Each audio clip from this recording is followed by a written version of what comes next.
I know Gary Coleman is a skeleton somewhere. I know that guy died. So Emmanuel Lewis, I think he had a condition that allowed... You make it sound like he's in someone's crawl space. Like somebody kidnapped that dude.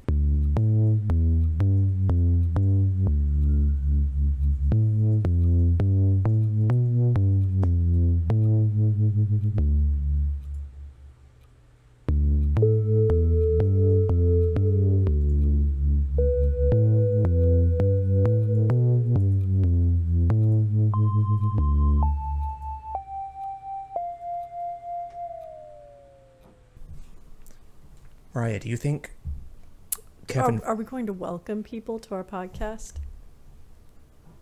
Wait. They can wait. Because they can wait for Kevin Federline. They can wait for me to be nourished with an answer to this question that I know you don't have the answer to, but I'm just putting it out into the ether. Do you think Kevin Federline ever reaches out to Britney Spears' people? Because I'm guessing at this point... if he actually tried to get physically near her, he would be tackled.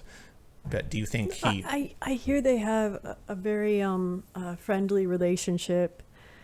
Britney's father is in charge of her estate and her concerts and her money, her kids. Well, whenever you deal with these esteemed houses, like the Kardashians, the Spears, the Federlines, you know, these are the Montagues and Capulets of our age. They have... I think people would understand Game of Thrones terms. Be more comfortable with that. Touché. Those houses.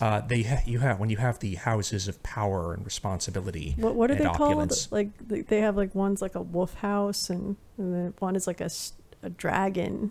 Or There's a even dragon lady. Hogwarts. Just use the different. I don't know. That's kind of old now. So if that's old, what does that make Britney Spears and Kevin Federline like? The second, third dynasty of ancient Egypt, like. Britney Kush. Spears doesn't know who we're talking about. She's like, is that the new star? Oh, hell, that's my name. Mm-hmm. Is she Southern? Aren't all those Disney stars from Florida or Louisiana? I think O-Town was from Orlando, and I think that was my understanding. They're called O-Town. That's the big clue. I don't know. And I think Backstreet Boys were also from Orlando, and NSYNC might actually also have been from Orlando. So it's just a hotbed of young boy talent. Beyond that, beyond being a hotbed, obviously. We have to seriously consider whether or not that is the modern Vienna, as a musical epicenter. I was thinking of the song Vienna. We don't have to do anything, but it's an option. That little piano part plays in my head when you say Vienna. You're the only person in the state of Texas in months, possibly years, who was thinking of the song Vienna. Because I used to watch Ashes to Ashes on BBC America when we still had TV. Nobody has TV anymore. And I can't find it anywhere. Mm-hmm. Some people lose their television to save money. Some we did. Some people lose their television to save now face we have TV because again, but we have Netflix. Because TV and cable is it's not very Am I close enough to the microphone? It's not very cool anymore, is it? Having cable, watching cable. That's not like the cool thing to do, is it? I don't know. I think older people... The zeitgeist has moved away from cable. Older people television. watch cable because they haven't switched over. Yes. And younger people or people young at heart watch Netflix or Hulu or Amazon Prime. The trailer home has turned over and I want to get it back on track. And there's no tracks at the trailer park. It's just they're stationary. Okay. But I want to stop thinking about Orlando as being a place of positivity. But you did that. I did what? You brought it there. I brought it there because Orlando brought it here. They brought all of these musical acts to us. So if you're attacked, you have to defend yourself. So what is our defense against the city of Orlando for all of these attacks they've leveled against us? I don't know. It's okay. That dude from NSYNC was in My Big Fat Greek Wedding. He's a great actor. I can't even think of his name. He was the fat one. Oh, Fatone. Fat one. Joey Fatone. things go by so quickly. I'm just thinking how even that Nia Vardalos, like, does anyone even know who she is now? Didn't she kind of squander her chance? Like Arnold Vosloo in the Mummy movies, she materialized, spun around in great opulent glory, and then dematerialized, and the wind carried her away from our memories. Like Arnold Vosloo, she had one follow-up, and then it was kind of nothing. There were a lot of you couldn't be talk possibly about more wrong. Arnold Vosloo was in Hard Target with Jean-Claude Van Damme before he was in The Mummy. I know, but like The Mummy was what brought him there, and then he did one more Mummy film, and then that was it. I'm saying Arnold Vosloo is so far beyond Nia Vardalos as far as consistency that you couldn't possibly believe. It's such a poor comparison. I mean, he's way up here, she's way down here. I'm sorry. I'll stop talking about this. I'm just trying to remember that 80s action star. Lance Henriksen. No, I'm not thinking about him. And I think of him as being more 90s, even though he really came about in the 80s with the, I think Alien movies. Henriksen is one of those actors. I remember him more for the X-Files spinoff. Millennium. He's one of those actors that I think everyone is really surprised to hear the actual age of. Like, oh my God, he's 80. Because like Steve Martin, he kind of had an older look from the beginning. I'm going to look it up right now. So can you just vamp? There's some funny... What? There's some... Okay. I'd like to be called Rainbow now. By vamp, I don't mean bring the podcast to a screeching halt. Because I think Rainbow is on Right, par I was with, just about on the money. He's 79. And he was born on May 5th, so he's a Taurus, 2 days away from my birthday. Oh man, okay. But I'd like to now that I'm thinking about it. Did you sense Taurian energy coming off of Henriksen? Yes. Definitely. He's very very Taurian. And do you want to give away this aspect of your personality so soon in the podcast? That you're someone who looks at and consults the stars. I don't think that I have given that away. You just gave it away when I asked if he exudes Taurian energy. And you complete without... Did I give it away like Anthony Kiedis? That was one of their songs, wasn't it? Good for you, Red Hot Chili Peppers. You had more hits than I thought you had.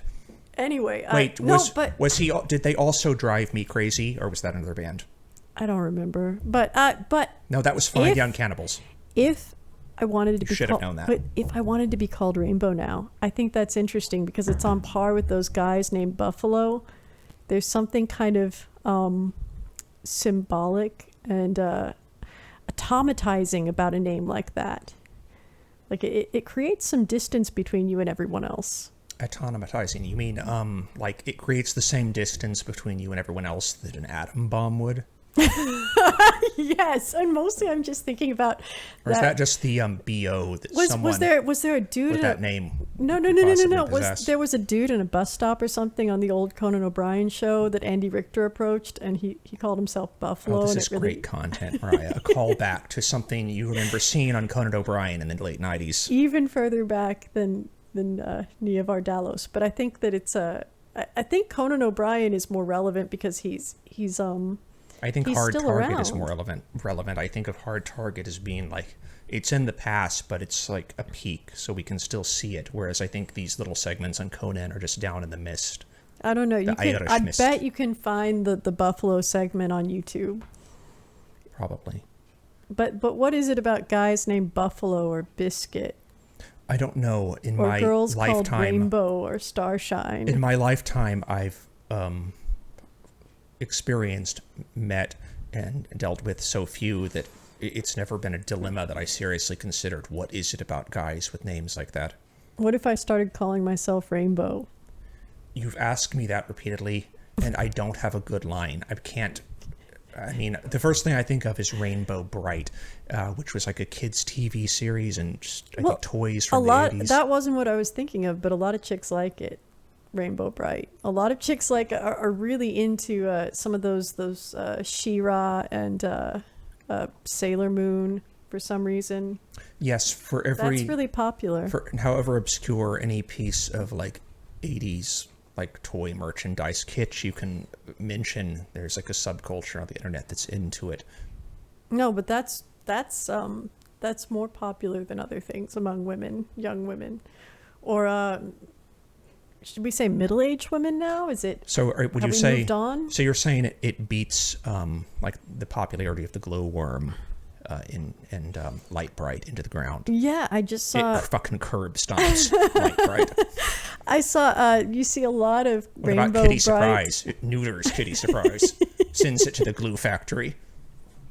Oh, I looked up children's toys. I looked up Kitty Surprise because I wanted to know if it was still around. It so offended us when we were younger. Don't put that out there that you looked up Kitty Surprise.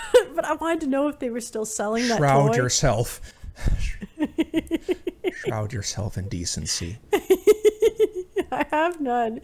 No, I looked up Kitty Surprise. I wanted to know if that toy was still around. And there's like 20 different types of Kitty Surprise now. There's unicorn surprise, there's puppy surprise, there's llama surprise, and they've changed it to make it more horrifying. It's not just a stuffed animal stuffed with other stuffed animals now. It's a stuffed animal with a plastic face. Well, yes. No, the face makes it look like some antique doll. Well, you see, when Kitty Surprise, a haunted antique doll, delivers her litter, and they grow up and they then mate with the litters of the other Kitty Surprise, then you start to get like incest, and then that produces all of these horrific genetic defects and mutations, and of course the modern day Kitty Surprise variants would all be horrifying. Why do you assume there's incest with Kitty Surprise? It's a big inbred Kitty Surprise family. Because none of them ever moved off or got sold to other families. Don't people usually sell kittens? What was the We're Habsburg. The only fools who kept all of them. Speaking of houses, the House of Habsburg, they were, you've seen portraiture and paintings and impressions of the Habsburgs. They all had all kinds of genetic anomalies and disorders because they all just had sex with each other because they wanted to keep the blood pure. And the Egyptians, it was the same thing. Yes, eventually they couldn't. They were, what would you say? They couldn't produce offspring. What's the big learned scientific word for that? I don't remember. Not like a horse and a donkey can create a mule, or is it a horse and a mule can create a donkey? But then the product of that relationship cannot pass on their genes. So what would the word be? What is the scientific word for it's not impotent, it's help me. For when something can't reproduce. It's like the end of the line. Sterility? Sterile, possibly. Anyway, do you think Kevin Federline just wakes up in the middle of the night in a cold sweat and like grabs his cell phone, his Cricket plan cell phone, because that's what he can afford. He's on Cricket. And he schleps down to the Cricket store, like asking if he can have extra time before he has to pay his bill. This is all fantasy. Happening. He has been handsomely rewarded by his extreme luck in being the father of Britney Spears' children, and I'm not pretending I don't know that. But do you think he, at the very least, reaches out to Britney's people and asks, is she going to make new material? Is she going to release new songs? Because I need the checks I'm receiving to be a little sweetened, a little bigger. I imagine that their checks are just sweet enough, and I also imagine that no one expects Britney to be able to do any more than she's doing now. Do you think the Spears family lives in a huge complex of trailer homes that resembles the trailer park complex from the Spielberg film about virtual reality? They all lived in like a trailer homes, but they were stacked up with scaffolding around them. Player One. Ready Player One. Ready Player One. Do you think that the neighborhood from Ready Player One is like the Spears compound? No. I'm saying something very ugly and offensive to probably every, person who lives south of the Mason-Dixon line, but I don't care. Hold for edit. As though if she got a lot of money, she wouldn't just live in a normal house. She'd just say, well, I come from trailer homes, so let's just stack a lot of them up. I don't think she has that level of creativity. I think that it's I think that's more something someone like Bam from what was that MTV show? Jackass or one of those. I think it's one of those guys would do that. Like Southerners have to realize I'm not insulting them. Do they Because have to? in a sense, They have to. I am born and raised in Texas, and so is this person. We're Wait, this person. we are Southerners I in am a sense. rainbow from this point We are Texans on. and Southerners, and I think that the mansions bought by people with new money are quite boring to me. They all have the same. That's what I'm saying. Marble kitchens, marble bathrooms, giant televisions. I think to me, a trailer park. A castle built out of trailer parks, not trailer parks, trailer homes, mobile homes would be far more interesting to me if I had tons of money. Just stack them up, build skywalks like the Ewok village, build Well, I think you scaffolding. also like the idea of building up rather than out and saving space. You've talked about that a lot. I just want to live in a cool video game level. Well, that's what I mean. I think that Like when they show that's something someone else would do, someone Like- who wants to be funny. Can you think of less interesting uses of money than when they show most athletes' mansions? You usually see a lot of pinball machines, like huge televisions, indoor pools, and they all look like the same house, and they all look boring. Yeah. I want the world to not be boring, and that's pretty boring. But this cup is about to break, and I have fluff on my finger. It's my Halloween cup. Well, let's go ahead and start the show. I'm rainbow, not bright. I'm not very bright. As we look over the nation, people are confined to their homes, and they are I heard worried. they're going to send flamethrowers on people in Italy if they come out of their homes. Way to fuck up the introduction with an absolute horrific.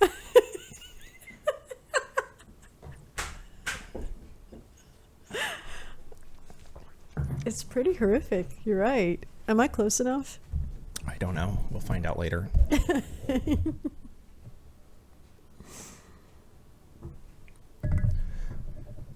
This is day I don't know what, the nation on lockdown. People have a lot of questions, rightfully so.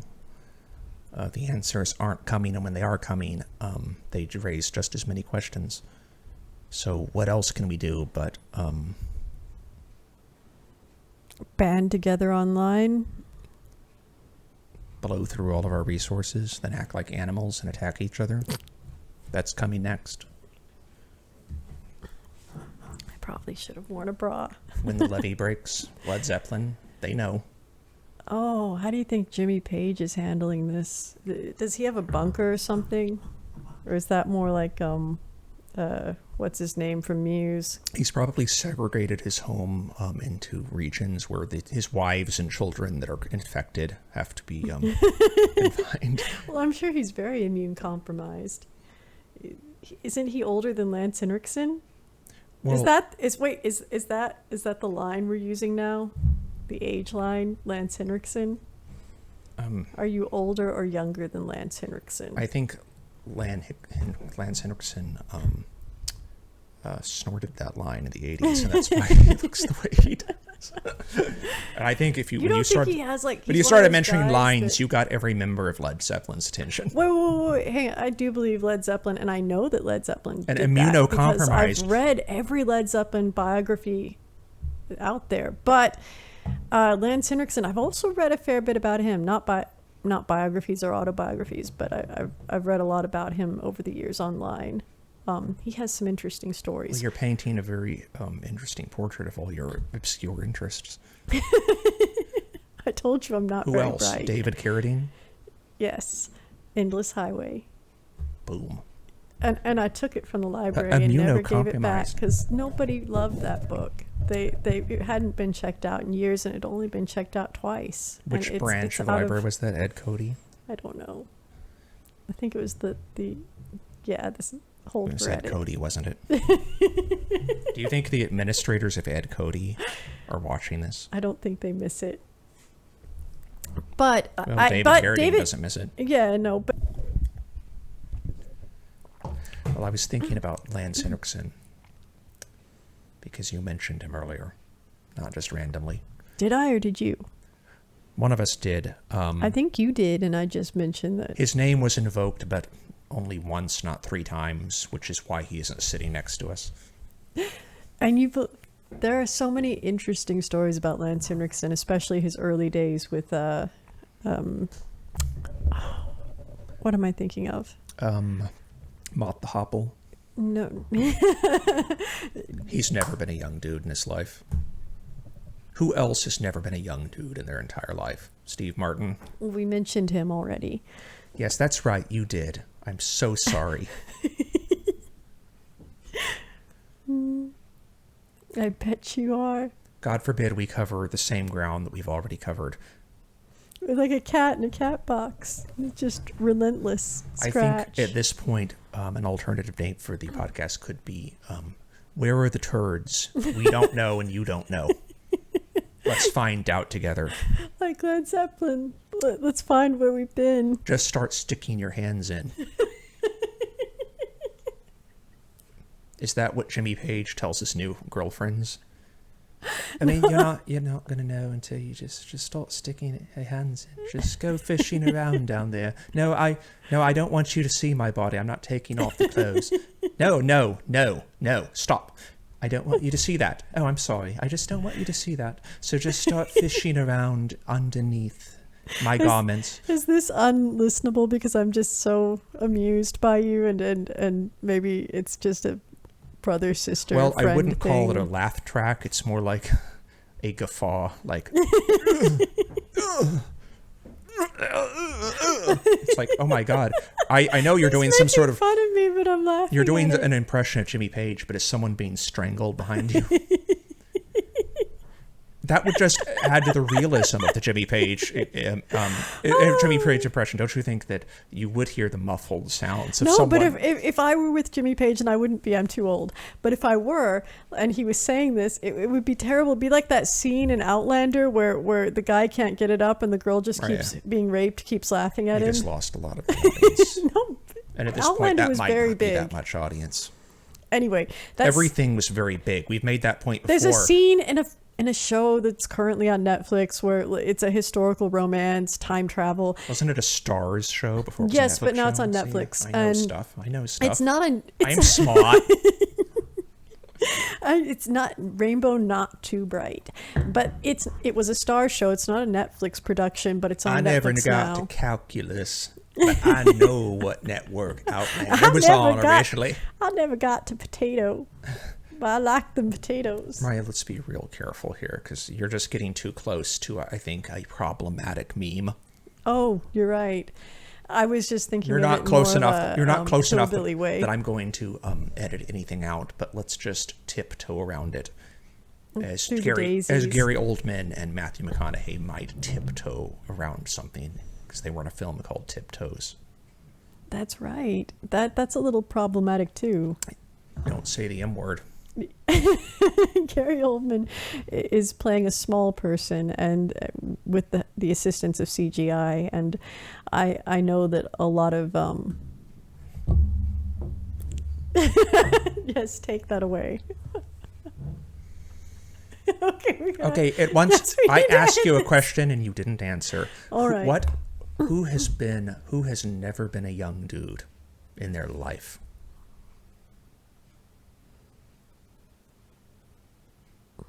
My brain just Charles Bronson. That's too easy. Chuck Norris. I feel like a lot of actors from the era of Charles Bronson were never young dudes because from an early age, they were in a time where I think a lot of young men tried to look old. Well, here's a different question. Who grew into their looks?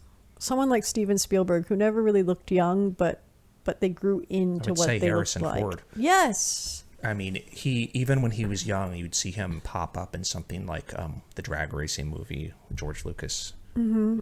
And he didn't really look young, he but was wasn't quite right. He was in yet. a couple of scenes in The Conversation. He'd be walking down the hall next to Gene Hackman, and you'd realize, Gene Hackman's really tall. He's making Harrison Ford look like quite a short man, and we know that's not true. Is Hackman just really tall, or is Harrison Ford a lot shorter than everyone thought? And I think it's Hackman's really tall. He's like well over 6 foot. But Harrison And Ford... you don't expect that because he's a bit broad.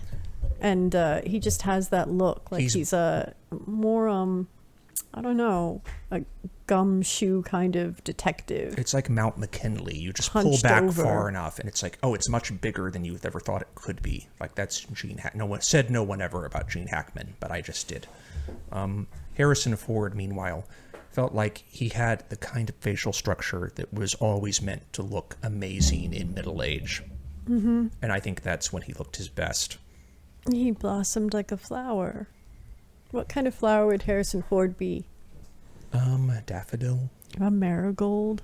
Something sort of traditional and common? We're just thinking, naming every flower that comes to mind. No, I was thinking specifically of something that you buy at the grocery store.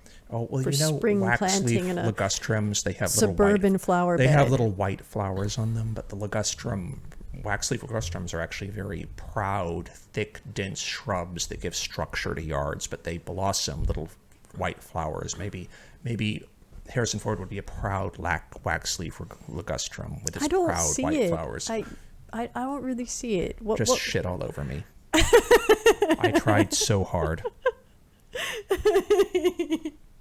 He's no, I see him as more of I don't know, maybe a sunflower. That's sort of a masculine flower. I'd say he's whatever flowers that Jodie Foster was putting into the skeleton of her dead sister's eyes in Nell.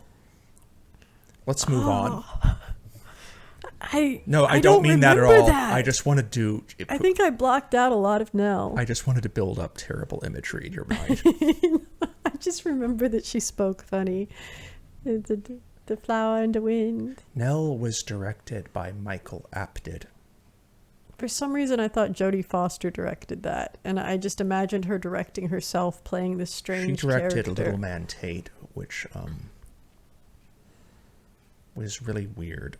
I think she's a good actress, but I think that she has a very sort of compressed directorial style. Like it's just very astringent. She's it's not very lush. She's scared to take chances. Yes, it feels very controlled, very she doesn't uncomfortable. She doesn't want to look stupid. Yeah. And consequently, they aren't bad films, but they just never really spread their wings. Like, she understands what she should do, but she's a little scared. It's somebody stepping on the end of a diving board, but they won't jump off. I think she's trying to do what Clint Eastwood does, but Clint Eastwood is simply better at it. Mm-hmm. And I find Clint Eastwood's style a little, I don't know, just... But the difference is he's made Oscar-winning films. He like has. No, he can pull it together, but there's still something about it that just isn't very comfortable to watch. Feels a little tight. It's not a story that's unfolding in a very magical way, and you're just being carried along on, the wind beneath his wings. It's not happening. Do you expect him to be Spielberg? No. Spielberg is a generational talent. Yeah. I mean, isn't it enough that he was an iconic character? Was it enough for him? Obviously not. What if wasn't he enough that he was a cool white man with Asian eyes who just couldn't be harmed by bullets and just always won in the end and sometimes had no name at all? But and Pete Townsend released an album called "The Best Cowboys Have Chinese Eyes." I did know that. Pete Townsend is very problematic, and I love you want to pull Pete Townsend aside and say, Pete, you just meant Clint Eastwood. I want to pull him aside and say many things, like many things. Why did you almost jump out a window? Why did you drink furniture drinking polish? No, that wasn't him. I know, that was Billy Joel. I was just checking you. It was a heat check. Is he hoarding it now? During the crisis. You're rock stars. And for Billy Joel, I'm using the expression rock star very, very loosely. But you're rock stars, and I was just testing you. You know their vices. Was a test. You know their vices. You know which ones have attempted suicide. You know which ones succeeded. I think Syd Barrett succeeded. It just took him decades to pull off. Yeah. Sorry, that was terrible. And I love them all, but I mean, knowing these things about them and teasing them about things that are not things you should tease someone about, and they're not even around anymore. Oh no, that's very to be problematic. teased. Don't bully. No bully. We were talking about Lance Henriksen earlier. It's a part of the love that I feel for them. We're in the midst of this virus, which seems Well, to I was be... going to say James Cameron. His early stages Right. with James Cameron are very interesting. I just mentioned virus. You can't let that just hang. Oh, is everybody taking their Dr. McCullough liposomal vitamin C? Should Lance Henriksen be taking that or... No, don't. They can give us money if they want that advertisement. They're not going to. No freebies. I don't think they have that money. These products cost too much. I'm going to add have it. pixelization over the label. If I can figure out how to do that in DaVinci Resolve. And if you don't see that, it means I'm an idiot. I couldn't figure it out. Well, I was seriously Can we going call to bring Pete this up. Townsend and ask him how? Do you think he knows? I don't know what you're trying to say, but I'm moving on. What about Dave Davies' son, who put together that compilation of Google image search alien pictures for his album? I've already had this ruin one podcast. We're not talking about Dave Davies again. And if you didn't see that in an earlier podcast, it's because I edited all of it out because it was terrible and eventually insulting. Okay, just in case Dave is listening, he can email me again about my dreams. Anyway, I miss him. so we're in the midst of this coronavirus scare and a serious threat. And I hope Dave is okay. I know his health isn't very good. As of this moment, We have an interruption. As of this moment, the entire nation is on lockdown, and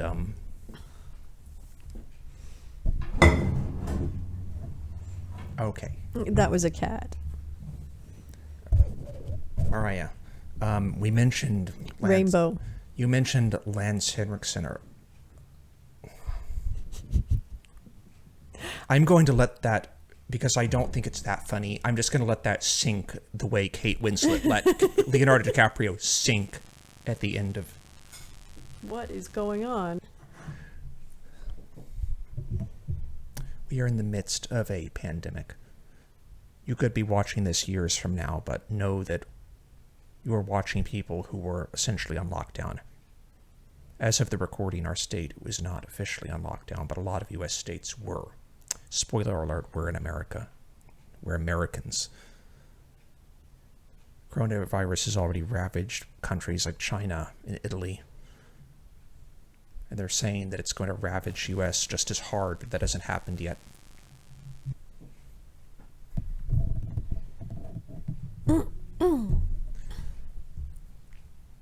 But think of the value Lance Henriksen and rugged old actors like that have added to all kinds of productions and TV shows they were in. It's just that little bit of texture that you can't fake.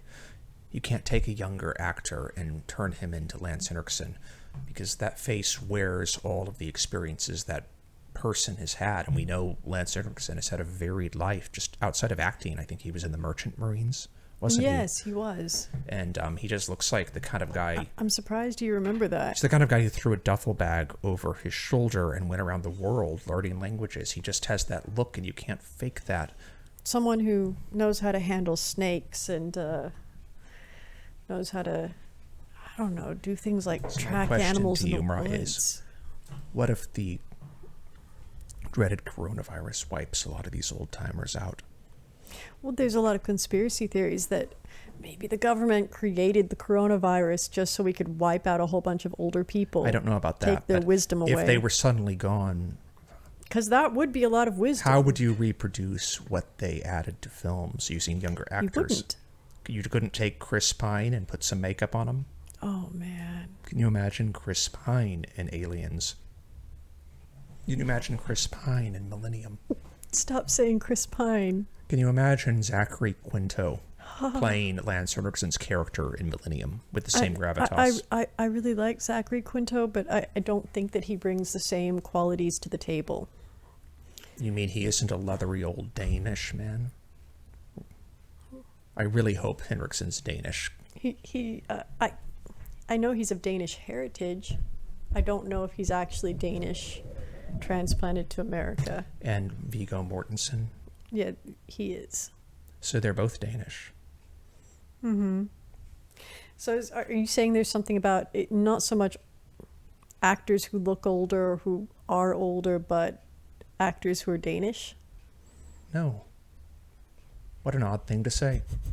Well, I'm saying that I've just aptly and perfectly demonstrated to you that what they bring to the table can't be recreated if we lost them, for example, to something like coronavirus, because they're saying our elderly population in Erickson at 79 is definitely elderly, are especially vulnerable.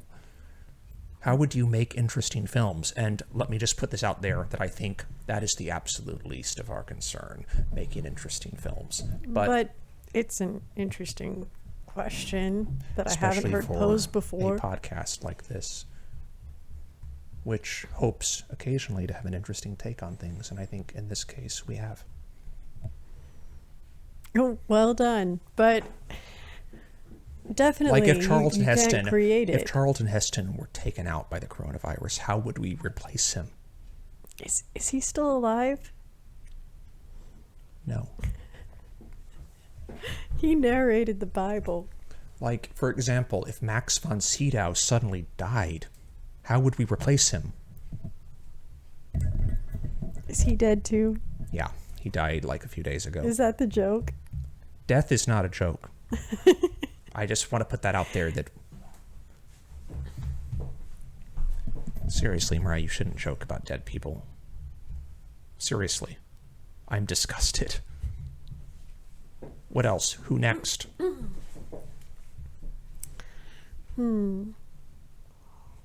David Bowie? He's alive. Are you joking? Oh, man. Well, thanks for the music. That would have been good if I had known where this was going, but I didn't. So I couldn't coast with that joke. Are you going to make fun of the guy who played Webster, too? I don't know. Emmanuel Lewis? I don't know who played Webster. The picture's not He's coming to dead. my mind. He was a man who... Is this how we're going to comfort people? Emmanuel Lewis was a very... I don't know whether he was just short or it was his genetics or whether he had a condition, but he was an adult man who could play like a child. Is this how we intend to comfort people? Talking about actors who have died?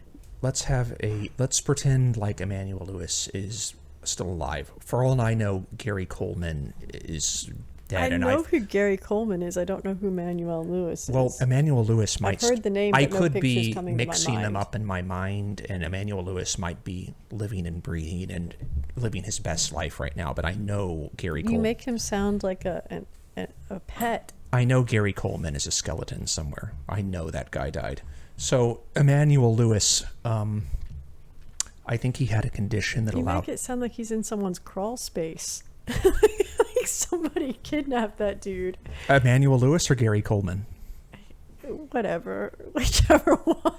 Is his name Gary Coleman? Because my brain keeps wanting to say Gary Oldman. I think that's because you're getting like a birdcage effect. Like in Florida, we're called Coleman. And in Europe, we're the vulgar Coldman. That's an I don't awfully... know what did they say? That's an awfully specific reference. I think I'm here for the specific. I think a lot of people are going to references. let that Ponderosa wagon leave the station without them. Jump on my wagon. It's got space. There's not too many apple barrels. Taste the rainbow. Or that sounds horrible. I shouldn't say that about my sister. That sounds terrible. Thank you, though. I mean, I don't want to think that I'm beyond that. Well, no one wants to think of themselves as being unfuckable, I'm sure. Even Ruth Gator Ginsburg, Ruth Darth Vader Ginsburg, what's her name? Ruth Bader Ginsburg, probably when she looks in front of a mirror, I need to put on my pussy hat before I know the name. No, she never, no. You know, people put on their thinking caps. I need to put on my pussy hat. So I can think of these names. So you're saying What, only Alexandria you're saying only Ocasio-Cortez? civilization destroying troublemaking feminist could ever summon that name at a moment's notice. No, I think it would help. And just for the record, I don't think that they are that. I'm just it's a prevailing opinion on these people who attend these rallies, and I'm just making a joke about it. Or maybe I do think that. You'll never know. You don't know me. Don't try to know me. You can't touch this. So another Pete Townsend tie-in. You'll never see the real me. I think people did, though, and it didn't go so well. None of that was ever proven.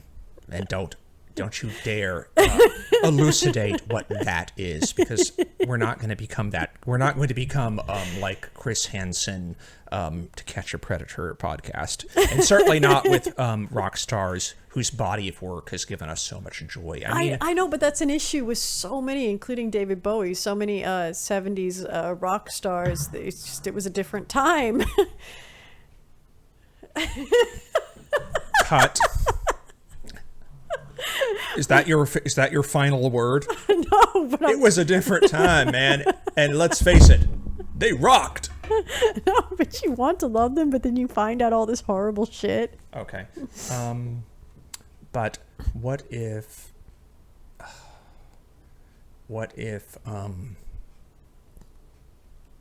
Danny Trejo was claimed by the coronavirus? What presence? Oh, that'd be a tragedy. What presence out there could no one equivocate what he brings to his roles? You picked a really good one. He's just there's no one like him, and he kind of is. What he is on film is what he is in real life. Like he's kind of amazing. I think he was rescuing people out of a car accident a couple of weeks well, that's or not months true, ago. because I think what he is on film couldn't die from a virus. However, I think the real Danny Trejo is, like all of us, very vulnerable to viral infections. Yes, probably. But I can't imagine Machete. How old is he? Look that up. He's another. We looked up Lance Henriksen. Look up Danny Trejo, because he's another one of those I faces know he's in that club. Yes, but he's another one of those faces that you don't really know how old they are, because they've always sort of looked old. He is a card-carrying member of the motherfucker I could be your great-grandfather club, and you won't even know it. Ready? 75. You just don't think of him as being that old because you're so used to his face looking the way it does. No, but he's ageless, but in this I already looked pretty aged way. Patrick Stewart. Yes, it's the Patrick Stewart Kennywick Man effect. But you put a picture of Patrick Stewart next to Kennywick Man. No, you put a picture of Patrick Stewart next to the way he looked in 1980 in Excalibur, and it's really obvious that he's a frail, decrepit man. Well, as long as you don't look too closely. Because he's in Excalibur, he's bald, but beyond that, he looks virile and young and strong. Kind of.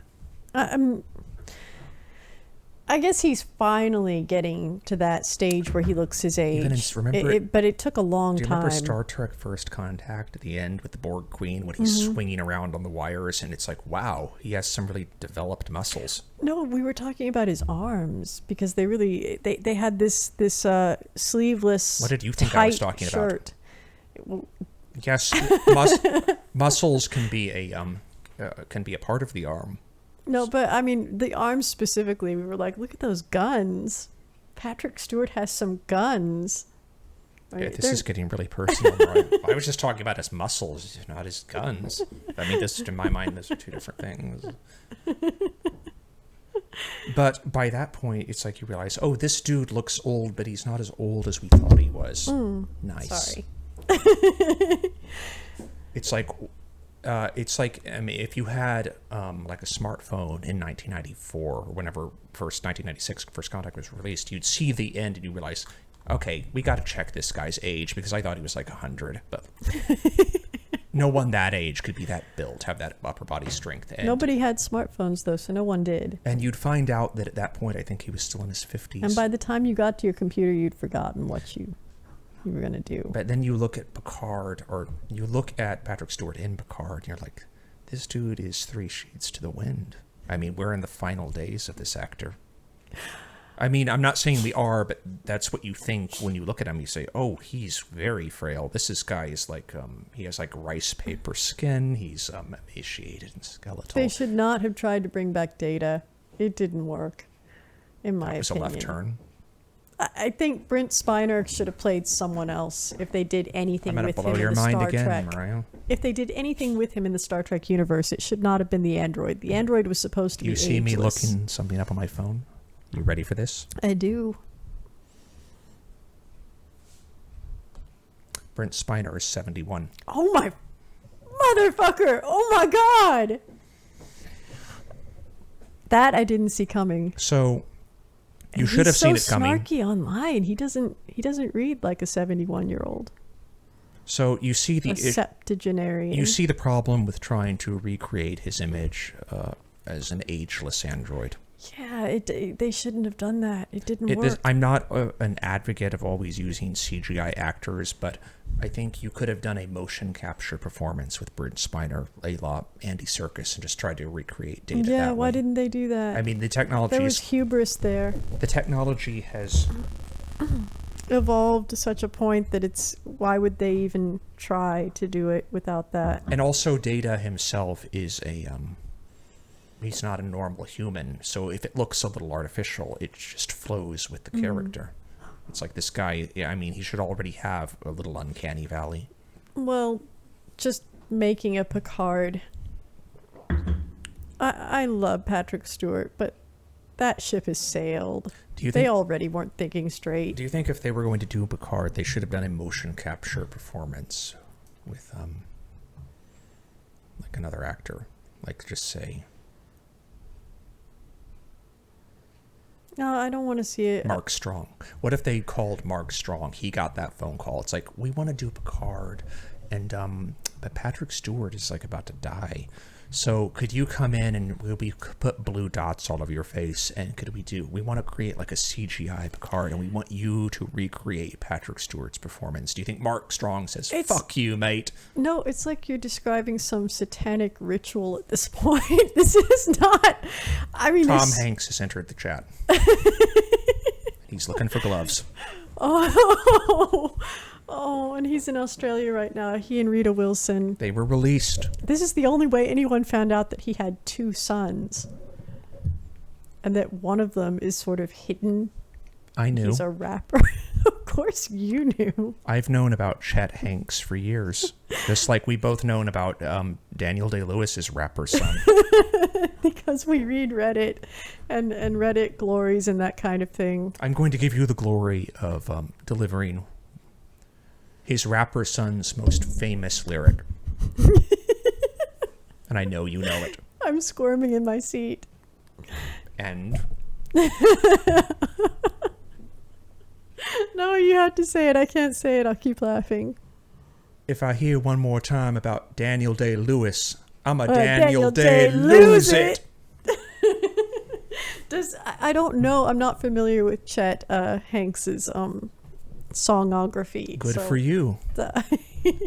I think just you creating the word songography is a more interesting act of creativity than Chet Hanks has ever accomplished. Well, I heard he was very readable in his Twitter update of his father and mom's I feel like condition in Australia. As a person who's never heard a single lyric from Chet Hanks, compared to Chet Hanks, that lyric by Daniel Day-Lewis's son is probably like Shakespeare, or whoever wrote for Shakespeare. Ghost wrote for him. Do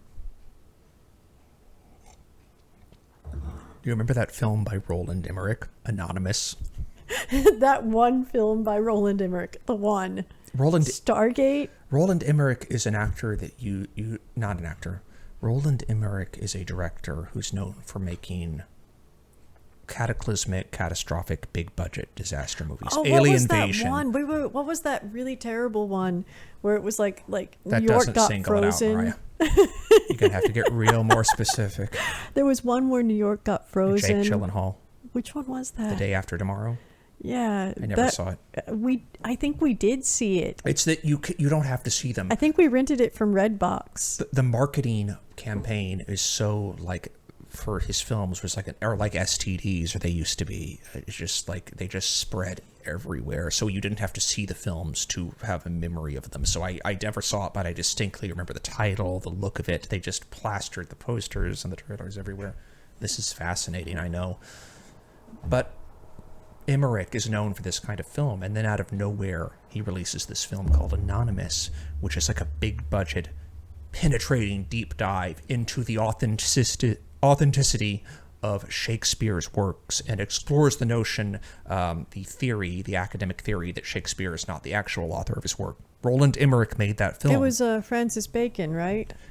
Francis theory? Bacon is one of them. There's several. Marlowe is another. Yeah. Yeah. But isn't that a weird sort of... I'm not the magic 8-ball on this. Isn't that a weird direction you for can't Emmerich shake to have me up made? and I know which one.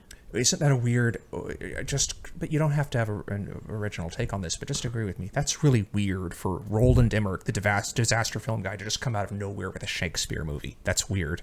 I'm trying to think of something as weird. Something, another... Wes Craven. He made horror films, and then he makes this film called Music of the Heart with Meryl Streep. He's never made a single other film like that, but just it just sticks out on his resume, you know. I think I remember seeing that nail. film, too. And there was someone else I'm thinking of that did something similar. It's not coming to mind, but there's somebody recently. Anyway, I'm not going to think of it. Let's just say Jack with Robin Williams versus every film Francis Ford Coppola released leading up to Jack. I don't know if I agree with that. Jack reminds me of some other stuff, too, that he did. He's always been a little saccharine, sort of...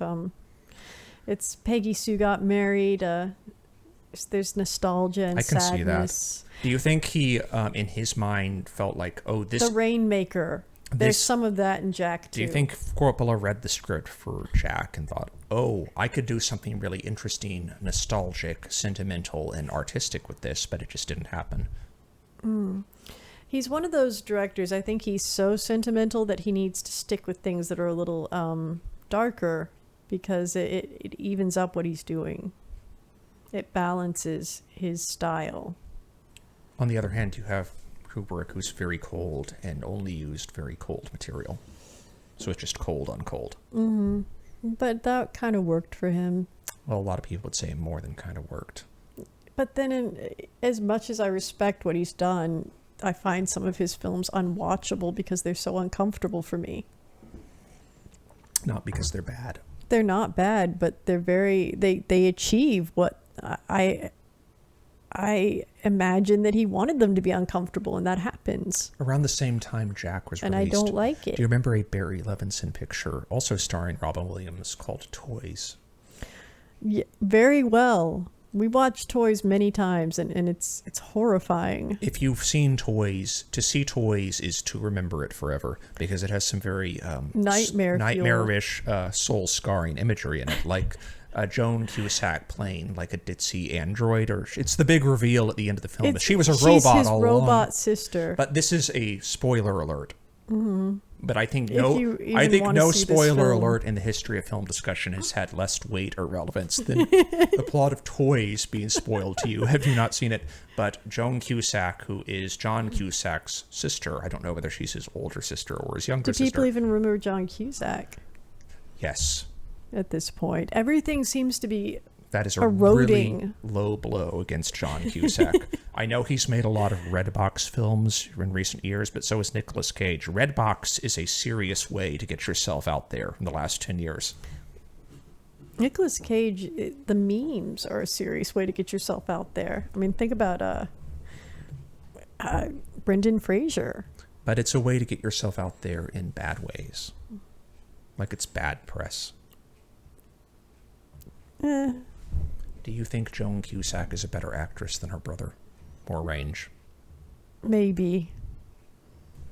She does always play herself. So this is an interesting thread. The the consequences of coronavirus, should there be any, and hopefully we pray to Allah, pray to Buddha, Thor. pray to John Lennon, whoever you like. We Yoko pray. Ono, is she dead?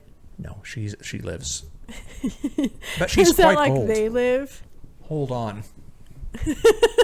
I'm about to blow your mind again, Mario. This is the podcast where we look up a lot of celebrities' ages. You ready for this? I don't think you're going to blow You my ready for this? mind. No, I'm 87. She's almost 90. I kind of knew that though. She was older than John Lennon. That if was you remember. not as shocking as Brent Spiner. I mean, it wasn't only scandalous that she was like a Japanese woman. This is in the 60s, but it's that she was so much older than John Lennon. So it's like this dude is making some really interesting choices. And she's also the daughter of a very famous, I think, Japanese businessman. Mm-hmm. So I think I read that. She comes from wealth. While we're here, since Google's recommending it, let's see Yoko Ono net worth.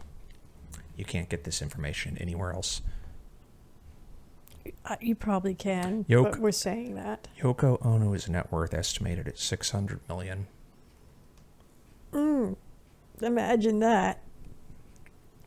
Yeah, imagine that. Paul McCartney is worth $1.2 billion, so he's literally worth double Yoko Ono. I don't think about those people very often. And he should be worth much more than double because Yoko Ono didn't write a single song. Well, she might have written a song, but she didn't write a song anyone cares about. I don't know how much this information benefits me. I just it's like somebody's telling me the train is late. It's not that interesting. So it's a train you were never going to get on, and you weren't going to meet anyone departing from the train. So it says no zero relevance to you. You explained it. Thank you. But Corona.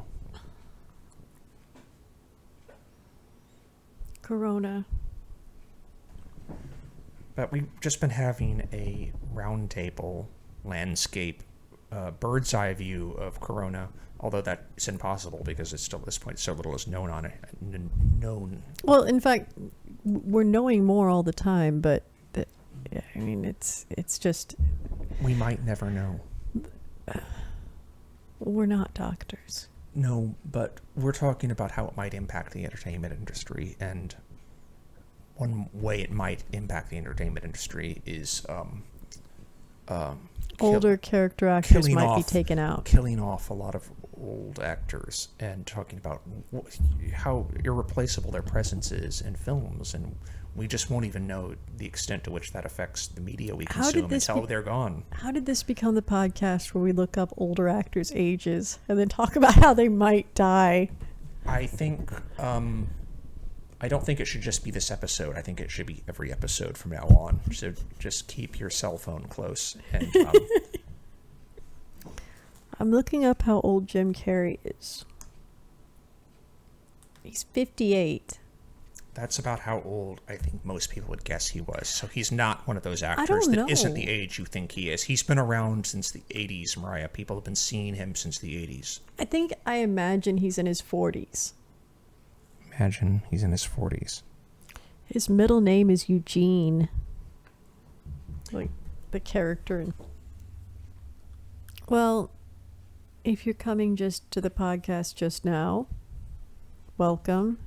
We are coming together And as if a you nation, actually have an average as a attention, world. if you actually have an average attention span, you stopped listening a long time ago. But if you just showed up, welcome to our new audience. We're looking up celebrity ages and talking about death in the age of Corona. I think you just lost the last few people who were still listening.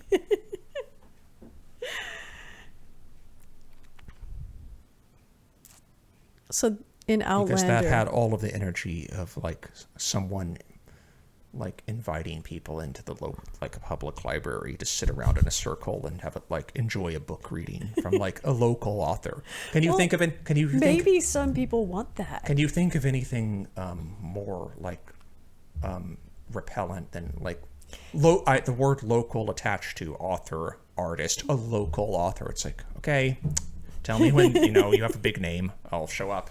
What if it's a ghost tour? What if it's a local author who has written about ghosts? I think a lot of people would be into that. That's a good point. Ghost hunting seems to be very popular for people. Ghost hunting seems very popular for local authors because, as far as I know, local authors are exclusively the writers of works on ghosts and hauntings. Well, because they're usually talking about, estates and different properties that are haunted. So they're talking about what is local. Hauntings. So do you think when you visit...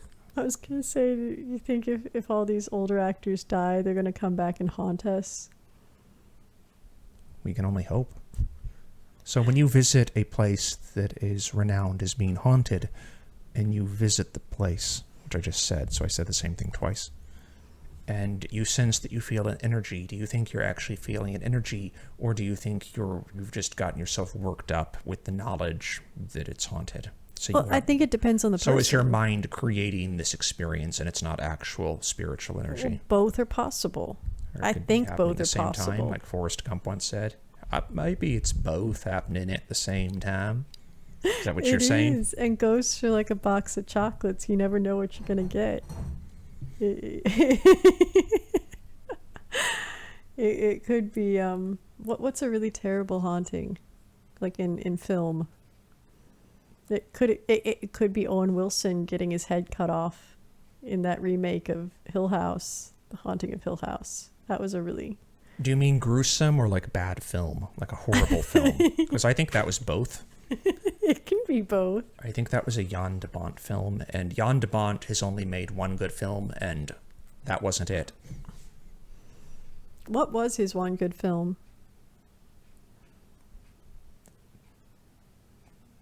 I take that back. No, he made Speed with Keanu Reeves, and he also made Twister with Bill Paxton and Helen Those Hunt. aren't bad. They are exactly what they needed to be for that time in history. Imagine all the light manipulation it must have taken to hide Helen Hunt's jowls on the set of Twisters. I'll cut that out. Don't pick on Helen Hunt. That's not picking on someone. That's imagining what must have been a real technical hurdle on the set of Twister. Oh.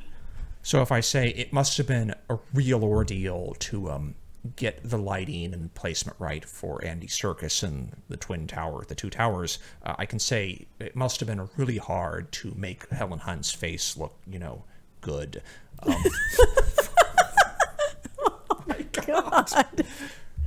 I'm sure we all have our own angles. I look terrible from many angles, and I'm sure she looks terrible from a lot of angles. This doesn't sound right. But, okay. Bill Paxton, I'd say the same thing. He probably looks horrible. Like, he probably looks like a soccer dad from most angles, but can't be bothered. I'm sure from some angles, Bill Paxton looks like a real pinup, like an old Hollywood star. So the role of the not anymore. He's dead. No, he's a skeleton. He's down there with Emmanuel Lewis in the crawl space. In the crawl space, he's a bone shard. Jesus Christ. But thanks for the memories. I love Bill Paxton. I loved Frailty. He's a bone shard. I never actually saw it, but a lot of people liked it. Roger Ebert gave it 4 stars, and I read Ebert's review, and I agree with some of what Ebert says. That's a bold stance. But even Bill Paxton probably had terrible angles, so I'm just exploring the possibility most definitely. In particular, Helen Hunt, well, not in particular, I'm just saying, like any actress, it was probably a real chore getting her lighting right for all of those gaffers and all of those people moving lights around on the set of Twister. Did Jack Nicholson warn her?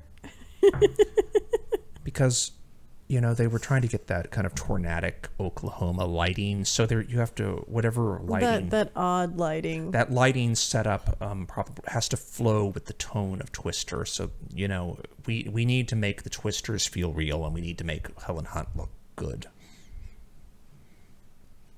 We were talking Which is more important? We were talking about ghost Twisters. hunting. The film is called Twister. You got to go with the Twister. Sorry, Helen. We're talking about ghost hunting, and I do think that people can get very worked up, and that's funny. Well, we're talking about Bill Paxton. That at this point, that is ghost hunting. And Helen Hunt's career, that's ghost hunting. Ooh, I was in films in the 90s. I'm calling my agent daily to see if that Mad About You reunion is happening. Paul Reiser is doing the same. That's all our days, just checking our voicemails. I'm cutting. This is very mean-spirited, and I'm cutting it. Keanu Reeves just called to say, "Not cool, man." Well, they've had careers. Helen Hunt's won an Oscar. Yeah, Paul Reiser has won Golden Globes. For? I mean, there's a lot of actors out there that didn't get anything, so I think they can... There's a lot of actors who are like, fuck you. Reiser and Hunt have probably had tons of really nice meals at 5-star restaurants, stayed at really nice hotels, met fabulous people. I mean, they've had this worldly lifestyle that few people could dream about, so they can take some playful punching up. And this is punching up.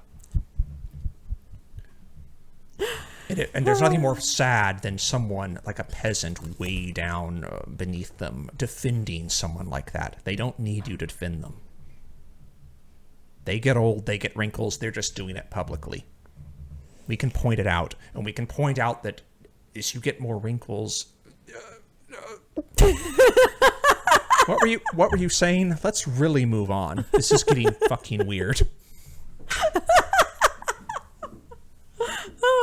Okay. No, you know, normalize wrinkles. If you have to create the dinosaur, then you have to create a world or space with believable lighting that could shed believably on a dinosaur, and you have to imagine where the dinosaur is. Did you just call Helen Hunt a dinosaur? No, this is a parallel situation. I'm not saying she is the dinosaur. I'm saying if that can be discussed, this can be discussed. That's what I'm really saying, and I'm not picking on Helen Hunt any more than I'm picking on the dinosaur. Any more than James Cameron's picking his teeth with that bone shard from Bill Paxton's grave. You know, Bill Paxton would show up in a James Cameron film, and he'd show up in like a character piece, like in... He'd show up in a Camaro. True Lies. Don't you think? Like if we're talking about like you know... It'd be a Camaro. I don't think it matters. Okay, go on. At this point, he'd show up in like a spooky, ethereal hearse coming down from the skies.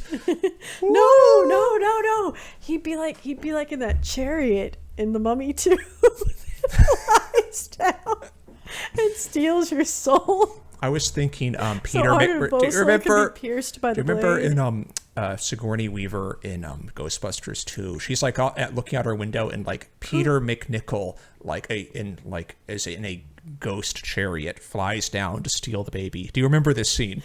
No. Yeah, I do. Oh my gosh. That's exactly how I see Bill Paxton right now. Wait. I thought about Helen Vigo from Ghostbusters 2 is exactly how I see Lance Henriksen. I thought about Helen Hunt, Rest and then in peace. I thought about Helen Hunt, and then I thought about Melissa Etheridge, and then I wanted to look up the age of Melissa Etheridge. Peter McNichol came through her window in that scene. That's how he got the baby. Here, let me look. This doesn't make a very good podcast for audio listeners, so just try to okay, Melissa Etheridge. Behavior. What's her age? Don't do this, Mariah. I know. Don't do what? It doesn't say. Oh, late 60s. 58. I was going to say late 60s because she looked very old to me in the 90s when I was a kid. I guess she's one of those people who has one of those faces. Like I Lance guess Henriksen. we already said all of this in the previous podcast. So we're looking as though we have the memory of lab rats. Like we've gone around the maze and forgotten the other. Average attention span. It's not our audience. It's us. It's us. Whatever. Okay. So ghost hunting, that seems to be really popular. People like ghost adventures with Zach and the gang. I say that like I know all about everything you just said adventures. would be perfectly true if I could look at my phone and see the date 2006. Then I'd say, yes, that's true. Because that, to me, in my mind, 2006, 2007 was like the... in my mind... In your mind. In my mind, 2006, 2007, 2008, that's when these things reached their peak in popularity, these kinds of ghost adventures. It was peak ghost. Remember they made one with celebrities like Gary Busey? He was like in a sanitarium. Is Gary Busey still alive? Because he's definitely going to get taken out by the coronavirus. I feel like Gary Busey has kind of a Keith Richards thing going on where he's outliving all kinds of seemingly healthier people. He warms the bivalves of my heart. I love Gary Busey. I'm sure he'd get on my nerves in person, though. 75. But you kind of know that. He kind of looks 75. He kind of looks 75 in that that movie with what's his name? I just expect you to know my mind.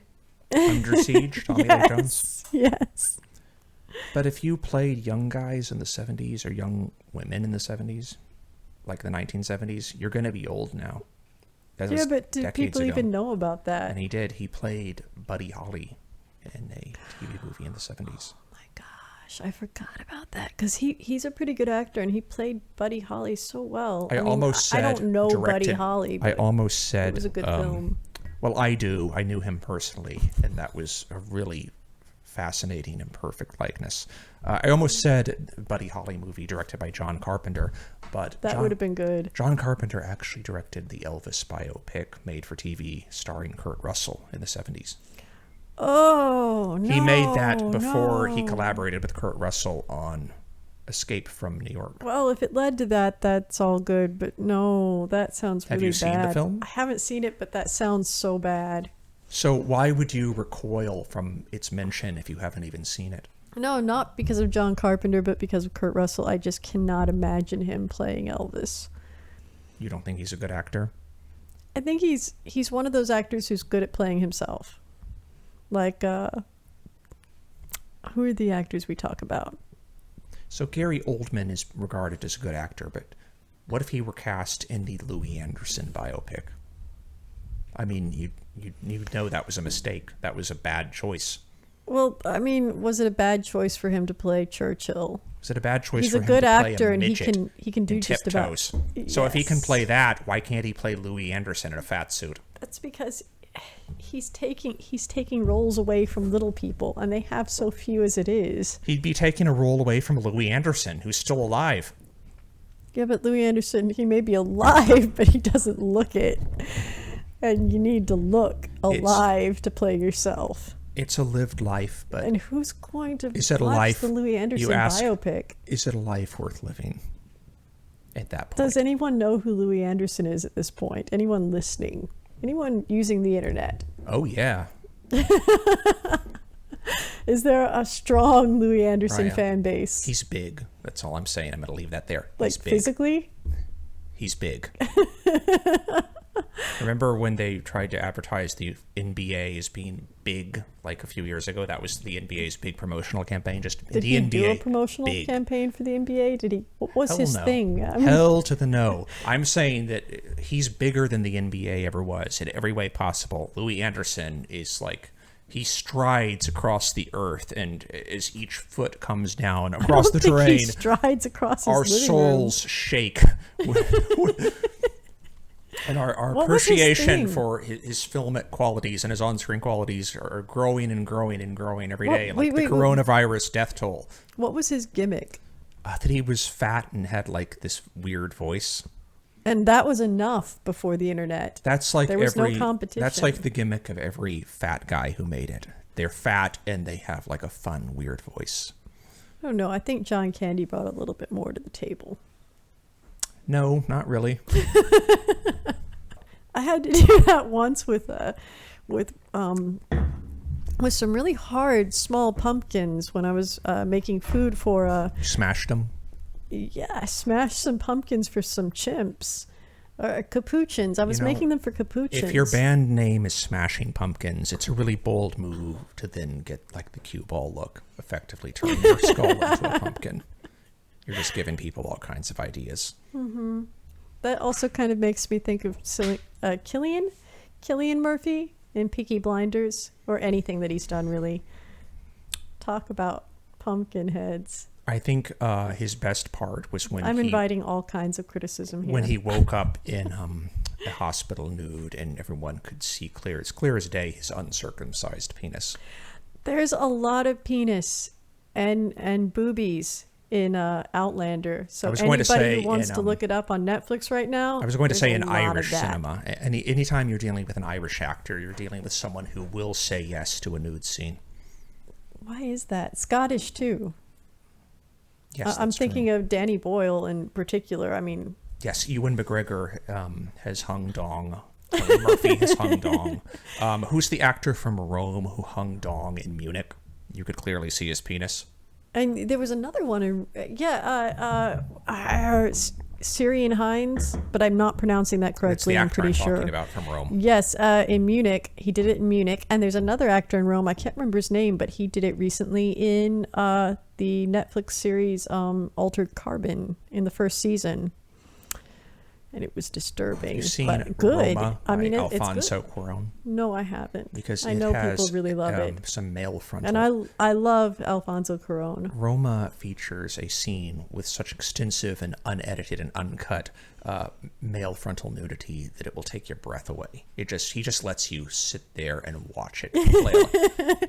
Should I explain to you what the scene is? Yes, please. A gentleman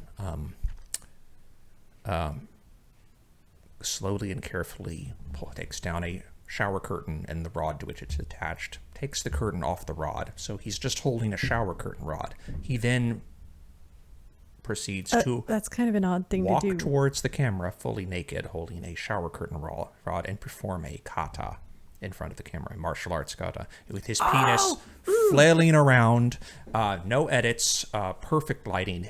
Cuarón must have, I think he personally lit Roma. I think he was his own cinematographer in Roma, so he was really staring at that dong in the viewfinder, getting that light perfect. He was looking at that dong harder. The way that the cinematographer looked at Helen Hunt.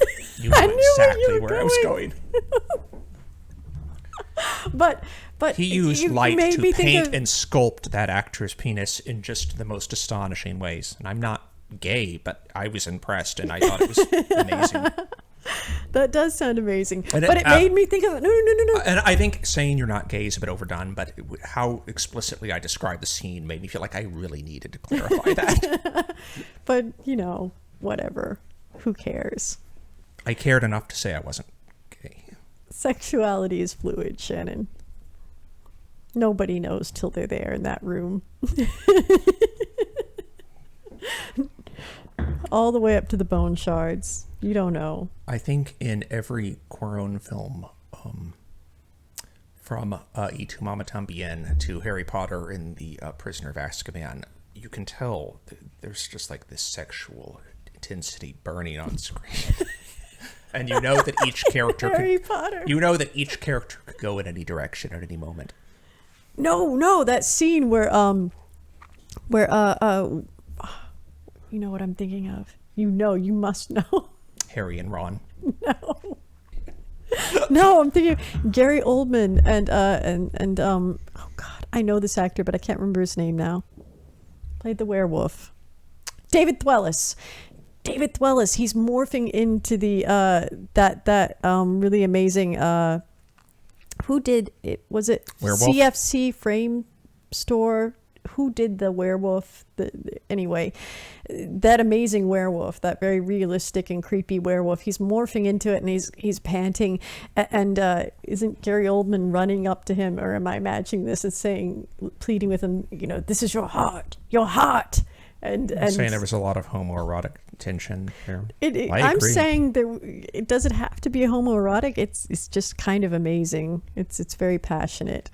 Well, but you say I saw a lot of homoerotic fan and fiction you're just there mean. when I in that scene. I saw a lot of fan There's fiction. tension in that and there's scene. passion, but there's sometimes we are occasioned to put a finer point on things. So at that point, you'd say there's homoerotic tension. Okay, I'm just saying it was passionate, and I could see a like lot of story really there. Fine, hard point. Diamond tipped. Where were we going with this, though? Oh no, I know where I was going with this. We were talking about Scottish and Irish actors. No, fuck that. I'm talking about Die Hard 2, the kata scene. And it's another actor, lesser known, that reminds me a lot of Lance Henriksen. It's another actor in that vein who just didn't really get as many. William Sadler. On any other day, I would have known his name immediately. Well, I got there first. The bone shard is mine. It's like claiming the what is it? I'm vegan, so I don't know. The wishbone. I'm not a doctor. I'm thinking of all the ways I should know about bones. I'm not the bone person. If you keep pounding on the table, you're going to make people think Bill Paxton is coming for them with the Grim Reaper. Yes. Bong, bong, bong, bong. It's time. Yes, he's the least likely person for that. He's such a hillbilly. I don't know. I guess it's just because I have low status, but they said I'm the one who has to come down here and tell people their time is up. I don't want to do it, but it's time. Game over, man. I can see, Matthew McConaughey, if he gets hit by Corona and dies, he and Bill Paxton should be the Grim Reapers from now on. Why don't we just, they're like the most gentle, unassuming Grim Reapers. This is such a bad taste enterprise. This is an exercise. This is like, I think, who's the Baltimore filmmaker who made Crybaby? John Waters. I mean, his films were associated with just the worst taste possible, like drag queens eating dog shit, like fucking chickens.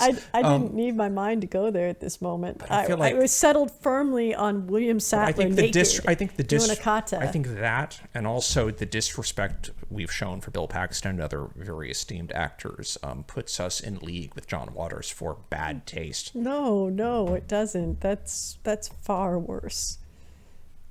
Saying Crybaby is nightmare fuel. You would smash John Candy's skull like you did a few minutes ago. That's. I said I was smashing pumpkins at a primate sanctuary. You were? Yes. You did? Yes. You has? I has done that. So that the smaller monkeys have little tiny bits to eat.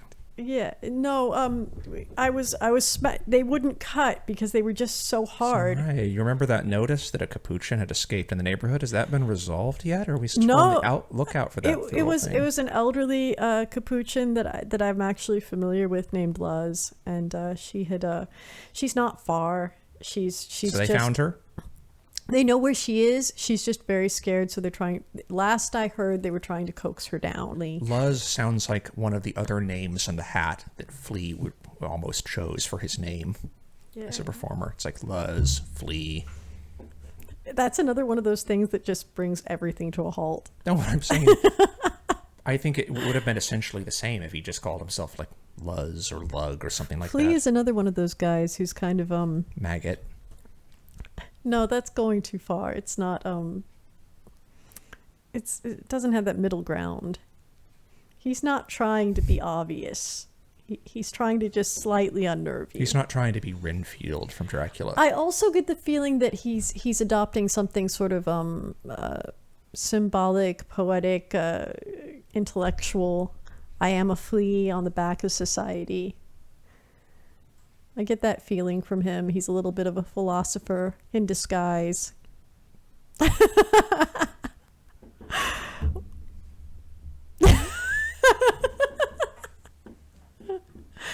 You don't? I didn't say he was a good philosopher. I just think he adopts that. I didn't want to cue the bassist of any 80s groups up for receiving that kind of praise right now. You have to push 80s. They were popular in the 90s, but you have to remind us that they were in the 80s and of the 80s. There's not a single 80s bassist at this moment in time during this horrible coronavirus outbreak that I would call a philosopher. No, rejected. No play for Mr. Gray. He's another one of those guys who, like Keith Richards, you just figure that he's going to survive a lot of things. You know, coconuts hitting his head. Oh. Yes, they just get better at their jobs when they receive brain trauma. Do you think coronavirus would just make them stronger? Or didn't they would absorb it and level up? But isn't that exactly what happened with Anthony Kiedis and AIDS? Doesn't he have AIDS? And Magic Johnson, they just got better. Yes, I think some people, it's like corona. I think some people, it just kills immediately. And others, it's almost like a sensu bean. We're not saying this. I'm saying that. We need to stop saying this. That's all I know. No, not corona. AIDS. We need to stop saying this. This is the most horrible podcast I think there's ever. fatal AIDS and there's power AIDS. Like, I think Magic Johnson got the power AIDS. I think his business skills and sense as a businessman just blossomed after he got AIDS. It's like he's worth hundreds of millions, not from being a Lakers legend, but from being a businessman. I don't know anything about him. And I think possibly just that he's nice. He was okay. He seems nice. I'm going to get super serious right now and say it's not something biological happening through the virus. But Magic Johnson was known as being kind of a playboy in the 80s. He slept around a lot of hookers, a lot of whores, a lot of parties.